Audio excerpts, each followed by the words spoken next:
Good morning, Golden Eagles. I'm Fonzie. And I'm Efren Flores. And we're signing in for this episode of GEN. Well, we gotta start off with the congratulations to our prom king, Damon Cruz, our prom queen, Melanie Rivera, and a big congratulations to the other candidates that didn't make it. Yeah, prom was so much fun. You know, people were sticking out their bags. It was great. I was dancing like the night away, dude. Oh, Fonzie, we all know that's a lie. Let's go check it out.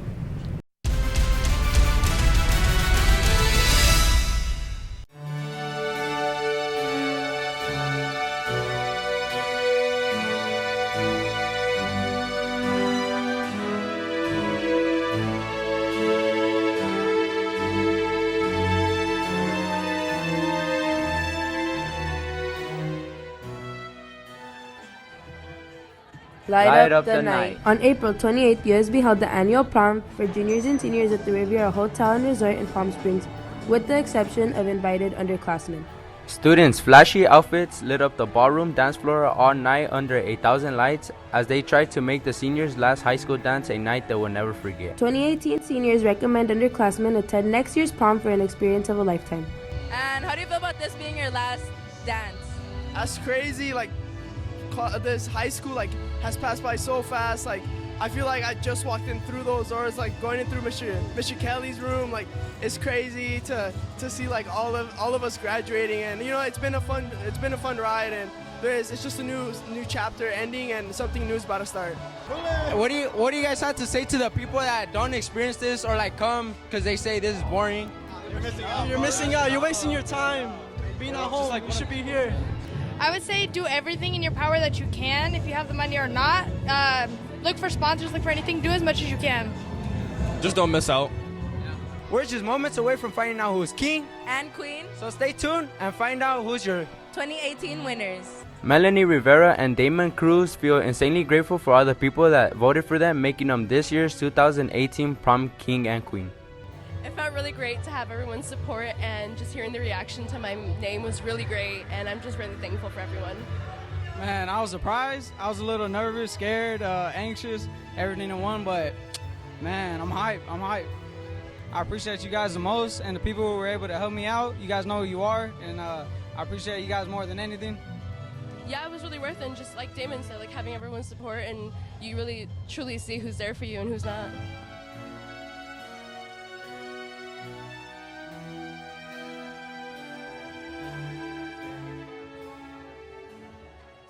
If you're an underclassman, make sure to attend next year. And to those seniors, we hope you had a blast at your last dance. This is King Cruz, Ezekiel Monero, Mercy Calvo, Queen Mel, and we're signing out for GN. Your Golden Eagles Fashion Club went off on a field trip to Palm Springs Art Museum on April 18. Students were able to meet with senior students from Woodbury University. Student from Desert Hot Springs High School fashion class was satisfied from the fashion designers. I liked how passionate the students are about, making new designs and how dedicated they are. Now I'm thinking about it, I didn't even know this was a school, to be honest, but now that I'm here and I got more information, I'm gonna look into it. It might have been only 3 periods, but students from the fashion class had a good experience. Rosa Logney hopes for next year's fashion class will be as big as this year's. I think the most exciting part of the field trip was that the students recognized a lot of the projects that we did and that they were talking about that they do at the college level. I would really like to take a field trip to the university. I think it'd be really beneficial for them, and as the program is growing at Desert Hot Springs High School, I'd like it to grow some more.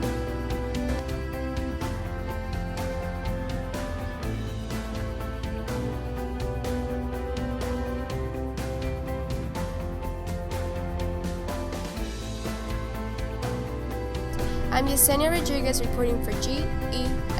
It's time to vote for your favorite online Digicom Film Festival video. It's really easy. Here's how. Go to digicomlearning.com, go to the bottom of the page and click Vote Now. Watch the videos and vote for the ones you like. You can even share your favorites to social media. So go ahead and start voting. Winners are announced at the Rise and Shine Digicom Film Festival on May 17th. From April 16th through the 20th, muralist of the first mural here at Desert Hot Springs High School, Aaron Hansen, came back to work on a new mural along with students from the high school. The mural is located in the 200 building, and with help from Elena, Ivan, and Sierra, the mural was completed in a total of 3 days. With inspiration from Keith Haring, Hansen was able to mask the navy blue walls with bright colors, adding more life to the school. This is Hansen's second mural at DHSHS and appreciates being called back a second time. I love working with students. DHS has a lot of good kids. I don't want to say pick favorites or anything, but this group was like diehard. They were like really put in the extra time, like they really cared, you know. Like I'm grateful for the opportunity. I'm grateful that I got invited back a second time, you know. After completing the mural on Friday the 20th, admin of the high school held an unveiling where family and friends celebrated the completion of the mural on Monday the 23rd. Sierra Davis hopes to receive more opportunities like this one and is grateful for all the tips and tricks Hansen taught her through the process. It's more to make a mural than what I thought. I thought it was just going to be put the paint on. It's done. So I learned that it's a process to it. Working with Aaron was an honor. It was very fun. It set an example for me, like, oh, I can achieve more than what I thought I could. So actually, I could see this every day and be like, oh yeah, I made that. After 3 days of hard work and perseverance, students at Desert Hot Springs High School and Aaron Hansen pulled through to complete the mural. Make sure to stop by the 200 building to admire the artwork. I'm Lily Verdugo reporting for GEN. Books and badges, everybody. A game where teachers, firefighters, and a mixture of police officers have it on a charity match. They're balling out, dude. I saw Velasquez and Hernandez. They're on fire. Let's go check it out.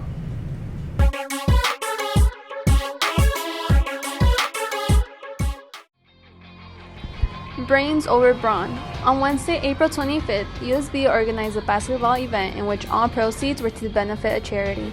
Officers from Palm Springs Police Department and DHSHS teachers participated in this game to have fun and support a good cause. Officer Miguel Corres believes that the event hosted by Desert Hot Springs High School was a great way for the community to come together, have fun, and most importantly, raise funds for charities. Most of us play a little bit, but we don't really play full court, so obviously you can see running up and down the court we got tired pretty fast. I'm just coming out here having fun, you know? We don't really go out and have fun and do these things often, so it's about having fun. With many shots and blocks in the first half of the game, the teachers have been managing to keep the lead against the badge officials, giving the crowd a game to enjoy. Band teacher Matt Ingleson was one of the many teachers who participated and believes that more events like this should be held. I think this is great. This is something that should probably happen every year.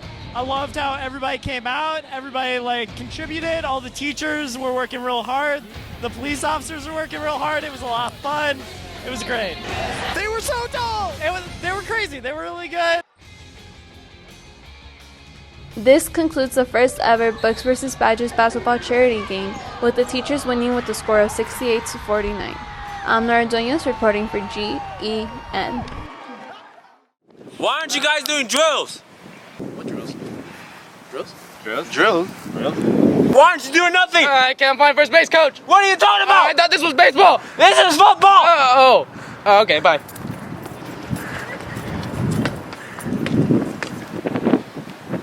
I want you guys to do some football stuff right now. Why is the baseball player still here?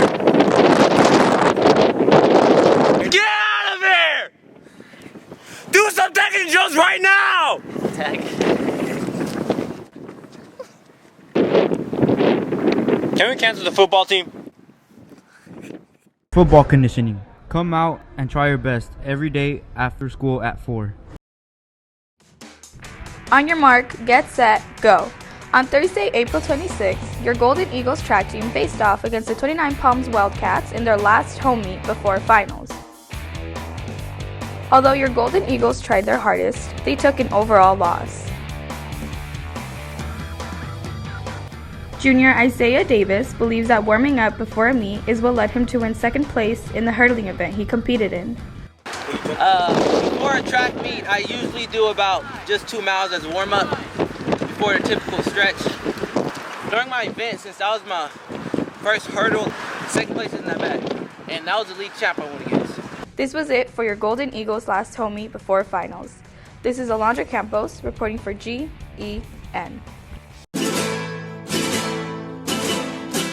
Cinco de Mayo is the most popular Latino celebration in the United States.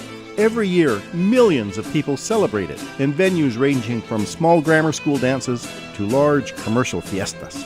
Yet, In Mexico, the Cinco de Mayo is not widely celebrated as it is in the U.S. So the question is, why is the Cinco de Mayo so widely celebrated in the U.S. when it is not in Mexico?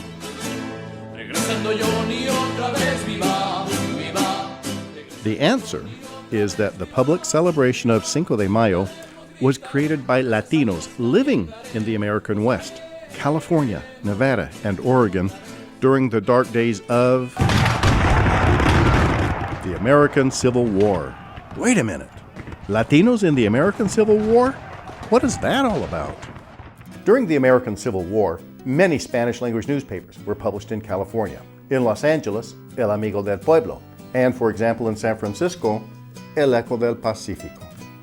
We can read these Spanish-language newspapers today, and we can hear Latino voices speaking to us from 150 years ago. At times, the voices tell us about Latino daily life, restaurants serving Mexican food, musicians to provide tunes, musical and theatrical performances, births of the next generation, weddings, and deaths. We also hear the voices of Latinos concerned about policy issues that were tearing the United States apart, like slavery and race. When the American Civil War erupted, Latinos supported Abraham Lincoln and the United States against the Confederate slave states who wanted to create a new nation built upon forced labor held in chains. Latinos took up arms against the slave states. Major José Ramón Pico organized 4 troops of Spanish-speaking United States cavalry. But from the very first armed encounter of the Civil War, the slave states rode a streak of luck, winning battle after battle, while the Spanish-language newspapers informed Latino readers of defeat after defeat for the United States Army. And then, things got worse. Taking advantage of Lincoln's preoccupation with the Civil War, Napoleon III, Emperor of the French, sent his troops marching towards Mexico City to overthrow the constitutional republic headed by President Benito Juárez, and install Maximilian of Austria as the Emperor of Mexico, who would then be free to cooperate with the slave states in the rebellion against the United States. But the French troops were stopped dead at the Battle of Puebla, fought on Cinco de Mayo of 1862, and could not reach Mexico City to create a slave state friend south of the border. In California, Nevada, and Oregon, Latinos read the news of the unexpected victory of Cinco de Mayo and immediately began celebrating this first major victory with the Latino music and dances of the American Civil War.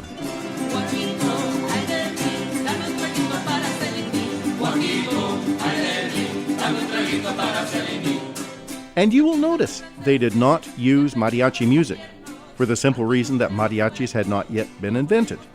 And they did not have dancing adelitas, as those were to be the symbols of the 20th century Mexican Revolution.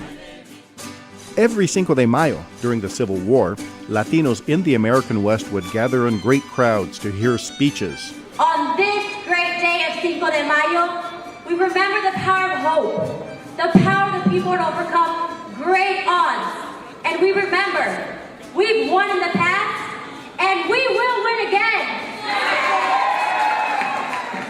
They would march in huge parades. Today, we band together to join our brothers and sisters in the fight.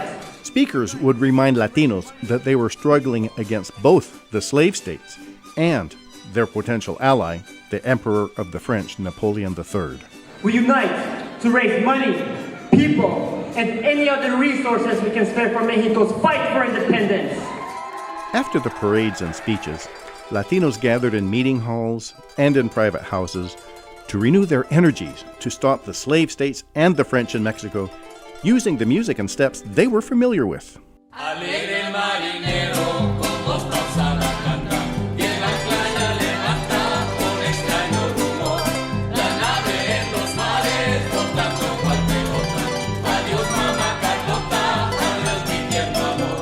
We at UCLA invite you to learn more about the American Civil War origins of the Cinco de Mayo in California, Nevada, and Oregon. We invite you to read about the Declaration of Independence in Spanish, Lincoln's Emancipation Proclamation freeing the slaves in the rebelling states, the shocking assassination of Abraham Lincoln, and the final surrender of the slave states without their slaves. capellanes y las damas de honor. El triste chucho hermosa cantan con lira rota. Adiós mamá Carlota, adiós mi tierno amor. Y en tanto los chinacos ya cantan la victoria, guardando tu memoria sin miedo ni rencor. Dicen mientras el viento tu embarcación azota. Adiós mamá Carlota, adiós mi tierno amor. Adiós mamá Carlota, adiós mi tierno amor.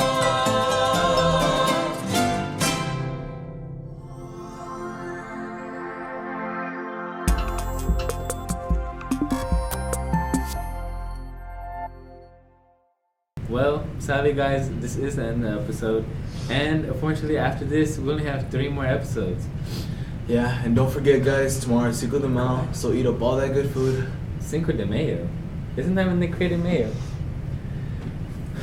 Yes, Fonzie. I'm my friend Flores. I'm Fonzie. And we're signing out for GEN.